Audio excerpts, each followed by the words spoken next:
Mama, the camera can't see us now. We're way over Honey, there. you focus on your jobs.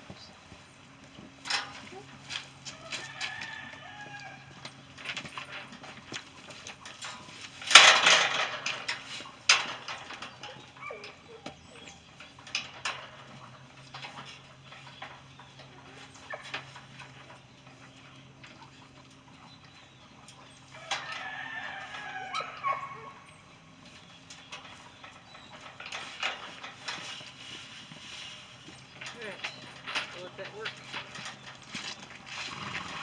You start filling them up. Good internet. What's going on the internet?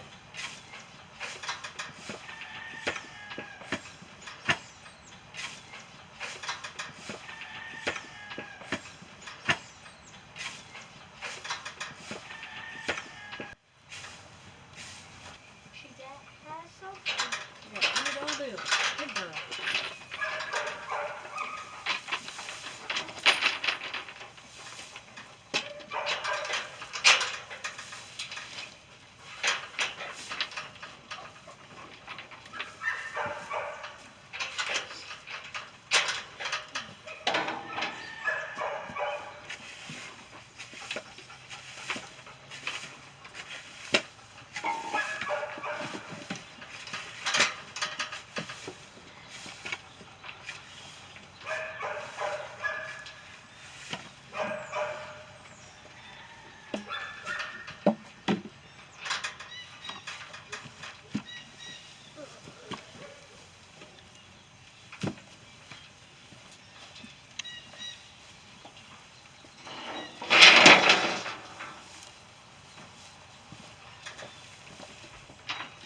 That's pretty good, bud.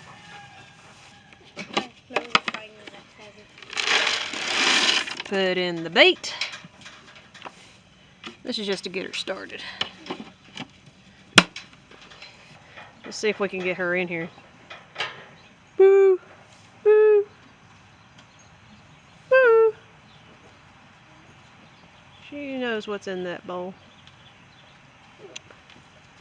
So watch her come in. Well-trained girl. Good girl. She stepped right in there.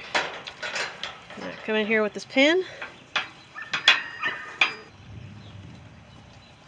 But she hears Daddy's truck. She wants me to get started. So, let's see what we could do here. Let me get set up so I can use both my hands during the milking process. When done, I get this one I have to do, and one more I have to do. Juby, I'm working on making that one. mind yourself, girl. You're on camera. Hey, Juby! Alright, so Clay's finished one bag. And now he's getting ready on his second. I have fed the cow another dose of feed. She's heartily eating it, which means my clock is ticking. So let's see if we can't get some milking footage on here. Just like that.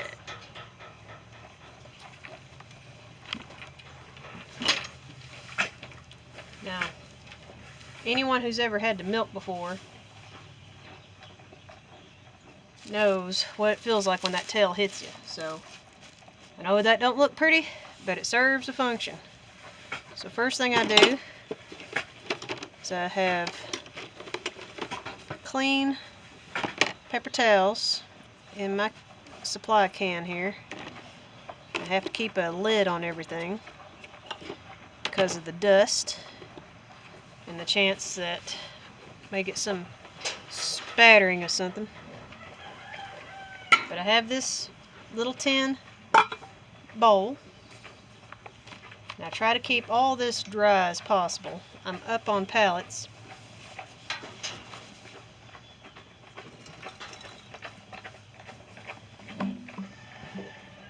And that keeps me from being in the mud, but I try to keep, well, I try to not contribute to the moisture. So I'm just wiping off her teats, and I do this till my paper towels come back clean. And that water also stimulates her, as if it was a calf.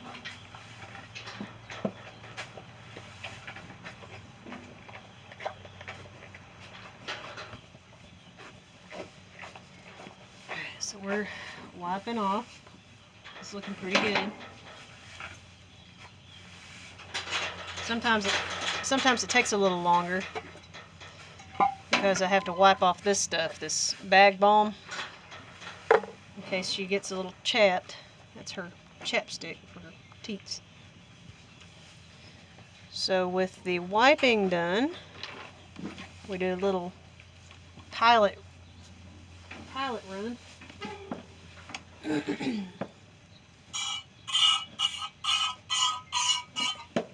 And I'm looking for any blood, any coagulated items, something foreign.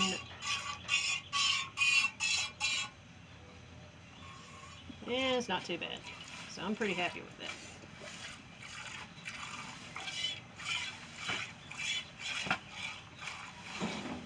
So that will be a treat for the puppies. Or the dogs, rather. They're not puppies anymore. And now that that's finished, I'm ready to collect. So I have a clean, sterilized jar and lid waiting. And it's easier for me to collect one-handed with this cow because she likes to kick over anything or act silly like she's doing now, or she's dancing. And this is why it takes me about 40 minutes. And that is a testament as to how patient I am with her and how much I appreciate that milk, is that I put up with her little quirks twice a day.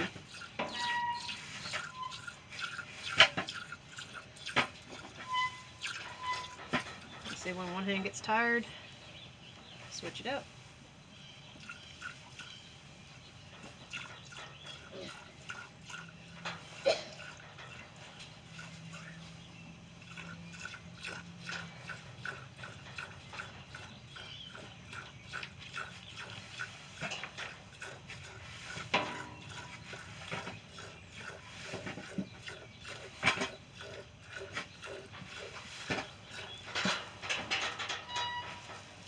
And what's happened is she has finished eating her feed and she's trying to pout, throw a bit of a tantrum in hopes that I'll give up and give her some more.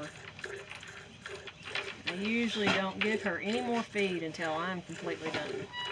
No matter how much she dances or kicks or stamps her feet,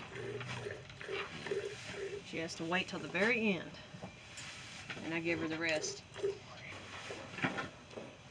So eventually the jar gets heavy as I get it halfway or a third way done.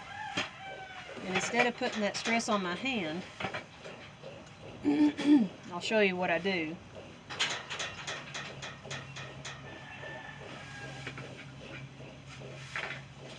Even though I've been doing this for several months, my hands get tired. And so I take breaks, just like this. And I'll cap that, put that to the side, and then bring out the other jar. I'm done with the second hand net. Good, keep going. Bring out the second jar, and it's smaller. So this is a full quart, and this is some smaller unit. It's more than a pint. And this is 2 pints, so it's probably like a pint and a half. But I'll show you how I make up for that as well. In this stage, this is not a typical milking situation with the cow. Her baby didn't come full term, and the vet said that it was a miracle that she's making milk at all, as premature as her baby was when it came out.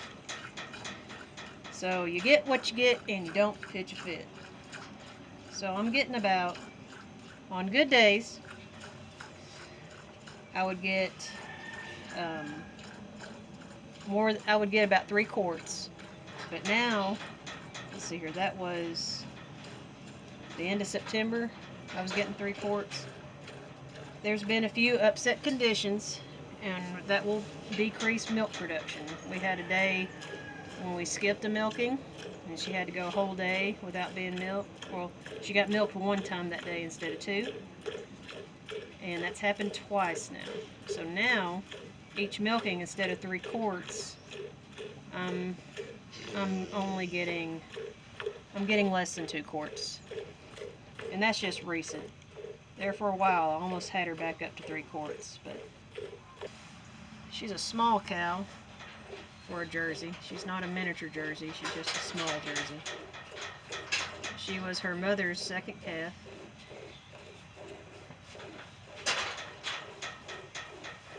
She was born on Halloween 3 years ago, so she's 3 years old now.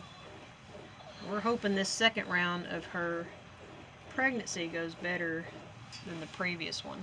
The bull is a much better quality bull than we had the first time, which may have contributed to her baby not going full term.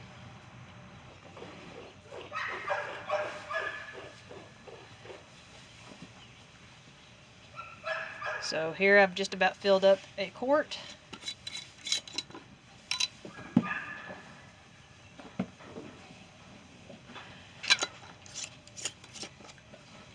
Tighten that lid because that's got to survive getting up to the house. Now I'm going to do my best to fill up this jar before my hands get too tired. She's doing really well. We might make it to the top of this jar. See, we're getting pretty good there. And this is getting heavy on my hands. So what I'm going to do, you can see where she's getting a little impatient. She's getting dancy again. But I'm going to put a lid on that. And here comes jar number 3. This is the last jar I've got that's clean. Check my lid.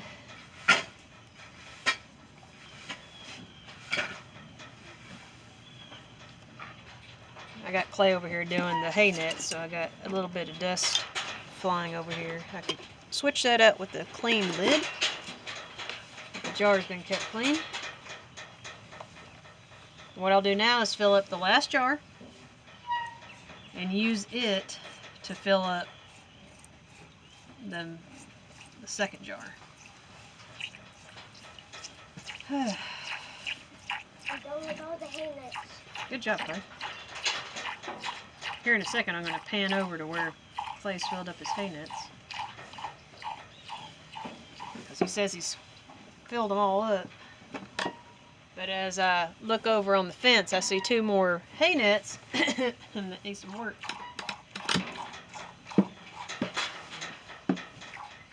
He just thought he was done. Usually this is just a me and cow kind of time, and I get moments to reflect.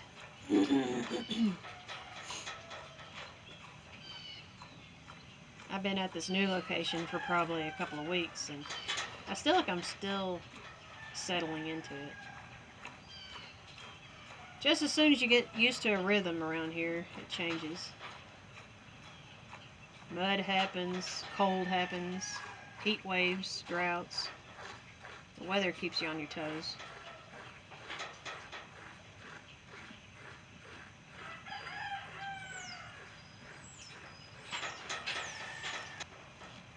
Getting closer. I'll top that one off, and then I'll try to top this one off and then call it a day.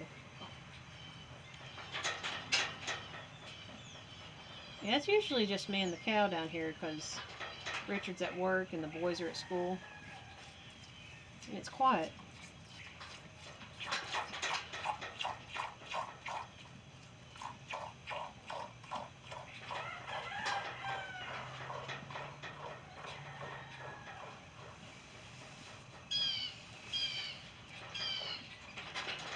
Having to switch hands also helps me to straighten out my back from sitting on this stool.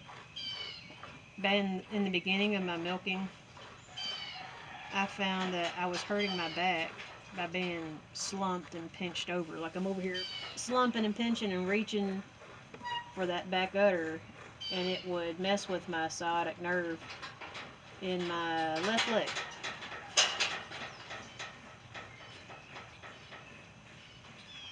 So I have to be mindful of my posture during this whole process, because the worst thing is to get that nerve pinched or inflamed or upset, because it will affect the rest of my day, if not my night and my next day.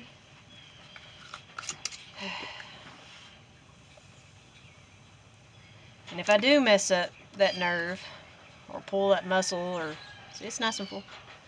If I do, I have to go through this regiment of stretches, and Pilates is the best. But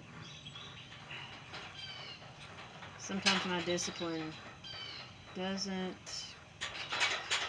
catch on that gear. I've done it before. There's been several months where I've religiously done my stretches and Pilates to help with that nerve, with that muscle, that pinch, that catch in my back, as they used to say. Here's where we are, and that's amazing because she's not given me this much in a long time. So I'm putting a clean jar lid on that, and that means that we have bonus milk for the puppies. So now we're not worried about cleanliness. This is the dog's contribution, their treat, where I'm just cleaning out, making sure she's empty on her udder here. I'm impressed. I usually don't get that third jar full these days. Thank you, everyone, and we look forward to seeing some comments. And all our new subscribers, hello. So stay tuned.